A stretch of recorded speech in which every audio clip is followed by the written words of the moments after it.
Hey, my name is Al, and today I have just an absurd pinball idea, and I just wanted to lay it out there for the world to see, or at least the 5 views that I'll get. So you know that glass, it's called smart glass, I think. With the press of a button, you can actually make it go from transparent to opaque. Now, I don't know if something like this exists in the sense that you can transition from like 0% opaque all the way to 100% opaque, but that is what I'm talking about. The smart glass that you would be able to control the opacity of. So imagine a pinball machine that instead of having normal glass, it has this smart glass. And we have the Godzilla playfield here, and I've duplicated that layer, and it's just, it's blurry on top.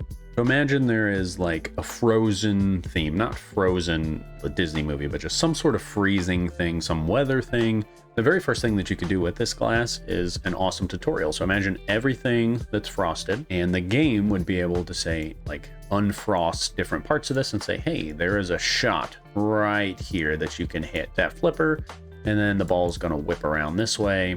It could unfrost, so to speak, some of these shots. The magnet grabs right here. There's a third flipper right here. So if you hit this properly, it's going to whip around and come back and head this direction. I think it would be neat to demonstrate different shots that are in the game with this effect. Another random thought with this, imagine you start a game and everything is frosted, and then everywhere the ball goes, it's like you have firepower. So the ball's on fire and it's just kind of like thawing out the ice, so to speak. So you randomly hit this way, and then it hits something, and then this area just kind of unfreezes. Then you hit randomly up here, and then you have a drain and that unfreezes. So you're like unfreezing the playfield. Now I think that's pretty gimmicky, and I don't necessarily love that idea. A better idea might be, imagine a playfield that just starts entirely clean and empty. And then the better you do, the more you progress through this game, the more and more the playfield starts to become frosted.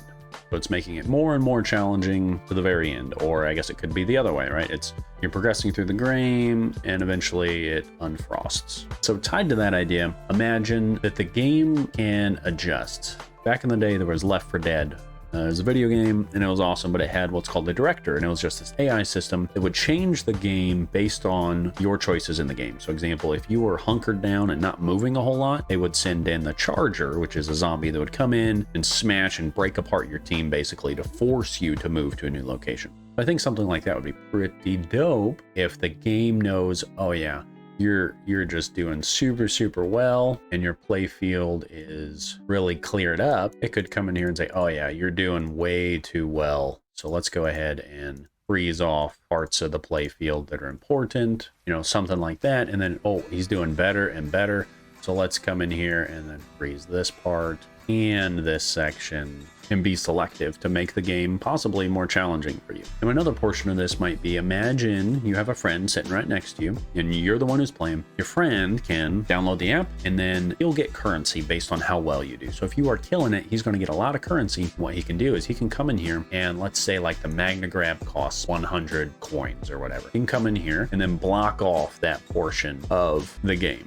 spending his currency based on how well you do. And then maybe he's going to save up to like block the flippers. So he's just going to wait until you do really well, and he's going to save up his coins in that app, block the flippers, and they have their phone and they're literally just like painting out parts of the play. Now, some issues with this, obviously price. I'm sure smart glass is crazy expensive, so that's why this is titled Absurd Pinball. The next would be like viewing angle. So if you're like a shorter person, if the game system was set up to like block the Magna Grab here and it's very precise, a shorter person might be able to see right underneath that frosted glass part. Same thing with the taller person, so that would be a hard thing unless it's just not super precise and it's just this swath of an area, this large area. That might be a way around it.